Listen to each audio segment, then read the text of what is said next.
it didn't change my life, then it'd probably be out on the streets. If you go in and you're a bit glum, nobody will say to you, what's wrong with your face? People who It's are a kind of once a month meeting where, you know, I get to meet other people with bipolar.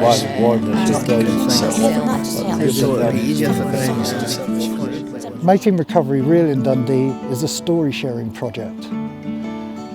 Not only is it important to share stories, but it's also important to listen to them.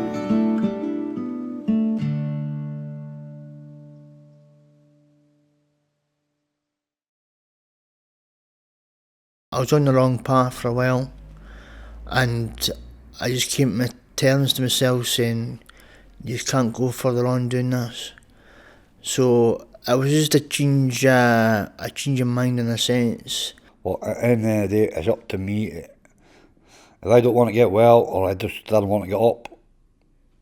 What I do before I, know I'm going to get to that stage again, I'll watch happy films, I'll take my dogs for a walk, and by the time I come back from the walk, or by the time I've watched the film, I've totally forgotten about the stress or situation, or I no longer feel as down as what I did. I've been down to the depths, and I've been around the houses quite a while. I used to have a saying for it, I was on the wheel. It was like a hamster on a wheel. Right. And that's the way it felt. After 10 years of that, something inside said to me, or I said to myself, look, I have to stop this. I can't fight this anymore. I'm going to have to try and work with this. I still are up and down sometimes. Some days I can't really do much at all, but it's just keeping myself kind of occupied and kind of enjoying what I'm actually doing. I think that helps my recovery as well. Positive mind, positive thinking. I think that it's got to come within yourself. A day at a time. One day at a time at a time. The hardest part is when leaving the hospital and you're stuck in this house on your own, thinking it's very quiet. You've got to get out. I didn't give up. I just thought, I've got to change. And if it doesn't work, well, it doesn't work. One thing what I done was a real positive thing was I stopped smoking. I keep myself busy, and I'm so determined, that I'm not going to end up that way again. For some reason I developed a really good self-awareness, and I just knew that if I didn't build a good relationship with myself, I was never going to have good relationships with other people. It just wasn't going to happen. So keeping myself busy and occupied actually helps with my recovery, and helping others is what I'm focusing on. That means a lot to me. Well, it worked for you the first time that you became unwell and you got well again. Might not be the same way you get better the next time. I used to lie in the bed for 4 o'clock at night. Right. And just go back to bed again. Right. So, but when I went to so much, I went to the gardening and I changed. Right. So it gave you a chance to change. Give us a chance to try different things. Being positive and having a nucleus of friends and drop-ins, public houses, cafes, just in the street, Places you can go. Yeah, places you can go. And we've got things planned on the 11th of maybe March, doing Ivor's greenhouse. Ivor's greenhouse? That's a challenge, Yeah, so what's Ivor's greenhouse? Tell me. We're gonna make it a bonnie for him. Ah, brilliant. Tidy it up and do it up for him. Yeah. What a great idea. Brilliant. when I think about being in the hospital settings, people didn't understand you. So that made it really difficult. Well, what they've done to make a difference is they were very kind to me. Just having somebody that understands you, and even in your counselling, it's people that understand as well. So that was massive. Having somebody who had been through it all as well kind of helped, because I didn't have anybody in my life who had a mental health illness, and it kind of made my life easier, because I was able to say to them, look, is this working for you, or like, did this happen with you, and am I going crazy, or is this actually real, and I was able to have people to talk to, which I don't have on the outside world. Well, recovery is well looking forward to. Building good relationships, building family relationships again, Yeah. building a new circle of friendships, having good support, having people that understand. Yeah. The church is, and my faith is a big part of my recovery. Am I looking for new challenges? Because I put myself forward for new challenges, but it's difficult to know. Because I've learned that in the past, the face things got on. What sort of particular challenges would you say? Well, different. Well, I'm going to go back to chrysalis, that's a new challenge. Over the past few years, I just feel my confidence has grown. I'm able now to take some praise as well. If somebody goes, oh, you've done that well. And I'm able to say, oh, yeah, I did do that, without feeling too big-headed about it. I mean, there isn't any one thing that actually helps my recovery. It's a multiple of quite a few things that helps my recovery. I think recovery is a good thing, and I think it's good that the government are getting involved in that. There is help out there, you just have to know where to find it. Because I feel I'm a more worthwhile person now, and that I do have something to contribute to society. Having a support group as well, that kind of is a kind of once a month meeting where, you know, I get to meet other people with bipolar, and it's easier for me to kind of speak on my mind. I've seen the tunnel, I've seen the light, and I've got through the other end. So if I had to help other people with my stories, I would. We'll look after each other. If they've got any problems, we'll try and sort them out for them. Got a better relationship with my girls now, because I'm obviously happier. So it's a win-win for everybody. Rather than fight the illness, I felt like I had to accept it. Right. And say, look, I'm okay, I'm accepting this, I'm not fighting you anymore. Right. And what I'm going to do is I'm going to try to work with you and work around you and try to see if I can get some kind of peace. And over 10 years, I've not been 100% successful in that, but I've been quite successful. It's a journey, is it? You get, there's always room for learning and improvement, so I'm always improving. Yeah. I feel quite confident now at telling my story, but for somebody else, that could be quite a slow process. Yeah. You know, they might start off confiding in one person, it's a group they go in, and you know, and they build it up. Yes. That's what I had to do. I wouldn't have been able to tell my story straight off. The more people that tell stories, the more awareness gets out, and the more people will learn that it is a genuine problem, just the same as any physical illness.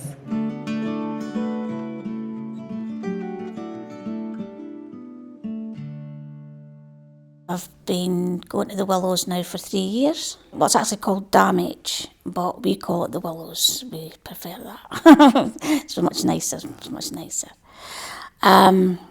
It's a place for people with mental health problems, and they're really supportive.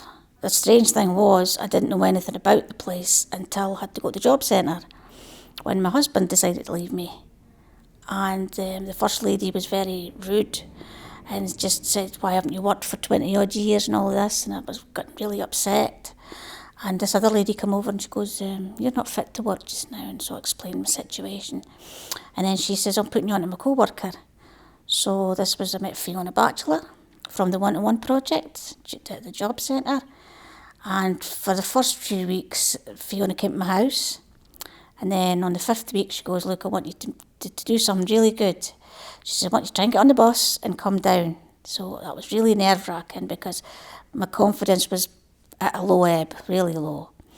But I made it. I come down the town, met Fiona, and we went to Damage. Met Kevin and the rest of the group there. Showed us about. Mentioned the art group. Well, I'm very art and crafty. Always have been. And we had to fill a form. It got signed by the 3 of us, and then Kevin said, I don't think there'll be a problem, but you just have to wait and see. But within a fortnight, I got a letter saying it'd been accepted, and I could now start going to Willows.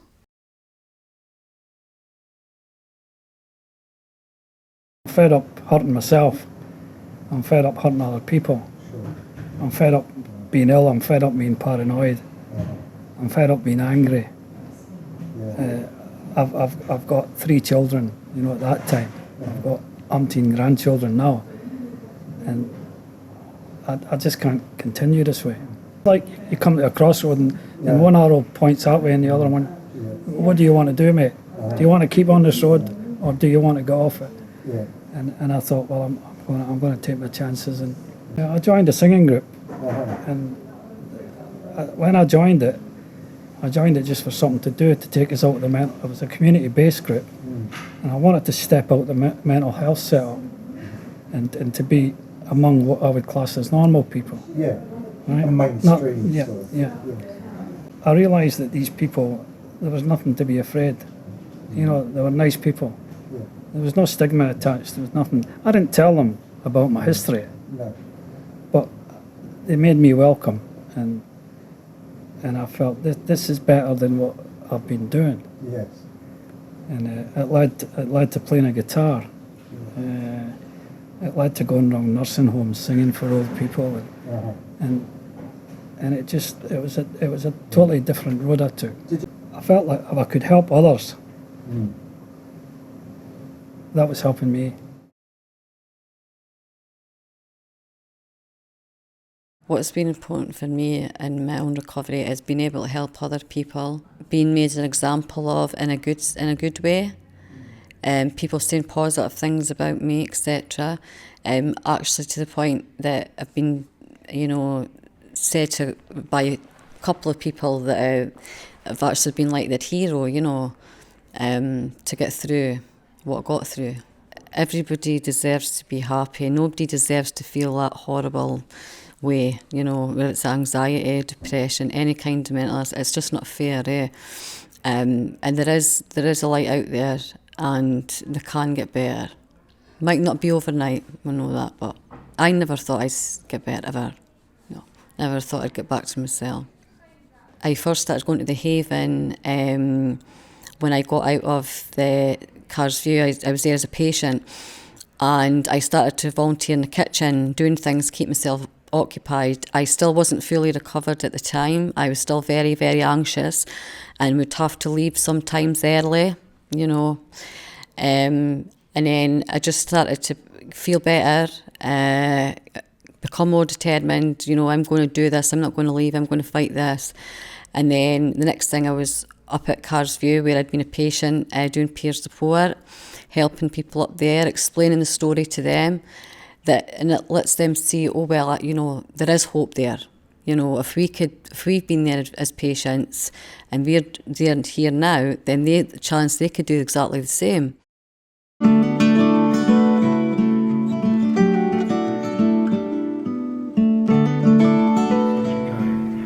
What I wanted to ask about was what recovery actually means to you, what it means to you personally. I feel better when I get up early in the morning rather than lying in my bed till 10:30, which I've been doing for the past couple of weeks because I've only been that way also.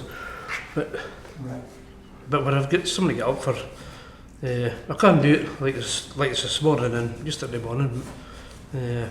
That's what it means to me. I guess it's the same for me. It's getting outside the 4 walls, which I stayed in the kind of solitude in my own head for that long. That it's good to come out and see other people that are like-minded, and you get a chance to share your problems. And it's sometimes that you don't feel like coming in, but once you've been in and you've done your wee bit, and you do go away with quite a bit of satisfaction over it, and it just changes your mood, without a doubt. I think recovery to me meant that I was spending more positive time with my family, and I wasn't sort of just in the house all the time. And I say certainly getting out, and I can echo that with yourself, but getting out and have somewhere particular to go. I love making or growing things and sharing that with other people, whether it's making jam or sharing jam out with folk, or making soup and bringing soup in. I mean, I love doing it. I love sharing things with other people.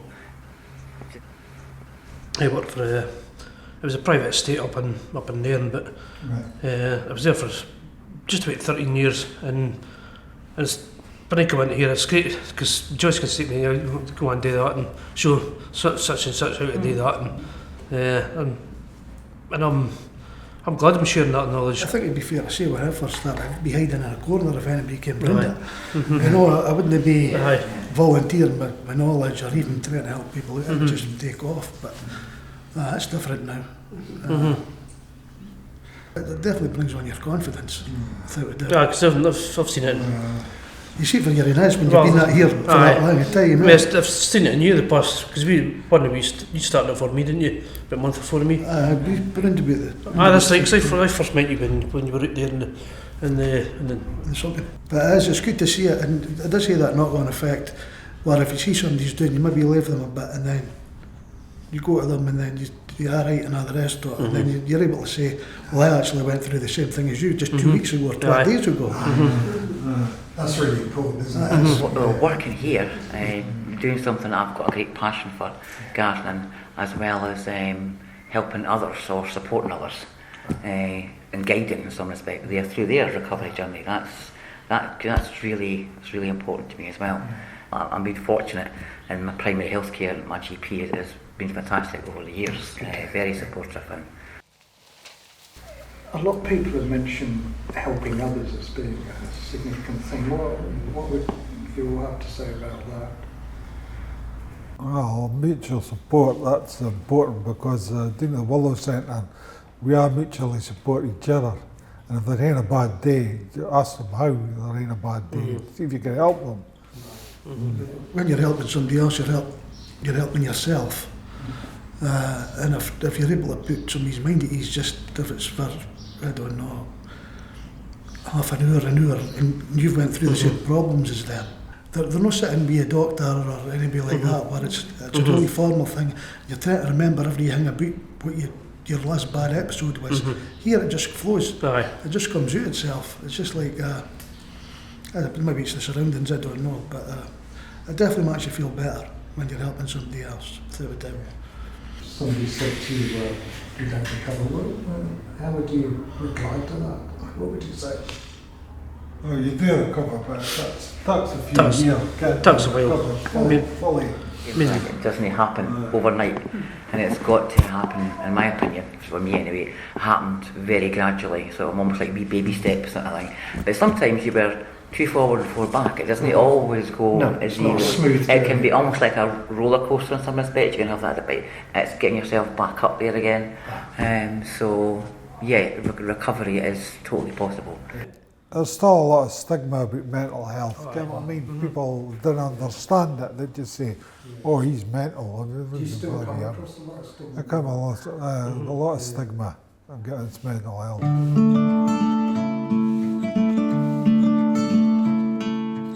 I think it's what he says, don't give up hope. No. Keep, if you can't, do your best to strive, even if it's only wee tiny things you're doing. In fact, it was almost like having a jigsaw with no picture. Right.